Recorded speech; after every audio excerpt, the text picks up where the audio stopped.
Facebook's really become a community forum for people to get their questions answered. And one of the really great things that's happened recently is that somebody will ask a question, and if we don't get to it fast enough, somebody will actually answer their question. And we have a great example of that right here on our Facebook page. A woman was having trouble booking an appointment. It had been 2 weeks, and she wasn't able to make an appointment for her son and wanted to know from people who had had a successful appointment, basically asking for their advice. So here she is asking, what method would you say works? Is there something special that you did? And then she got a response from someone who had a good experience. During regular business hours, we are always paying attention and answering people's questions. Betsy's question is a really common one about the two different types of vaccine that is out there, the seasonal flu vaccine and the H1N1 vaccine. Now she's making sure that there is not a wait period between, say, if you got an H1N1 nasal spray vaccine, and then we're going to get a seasonal flu vaccine in the injectable form. So she's correct, you do not have to wait.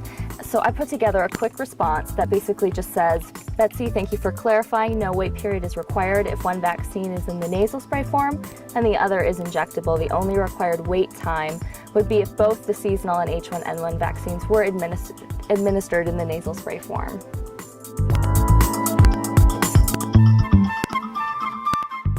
Twitter is another social media tool that's been really helpful for us, especially with H1N1, because it again has that immediacy, that real-time input from people, and you're able to have a real-time conversation, answer people's questions, and get really important updates out to the public fast. Really good example of a conversation that I had with someone on Twitter who had questions about H1N1. And he just started off with this really genuine question: help me understand why H1N1 is so much more dangerous than the regular flu. I've heard they're about the same in severity.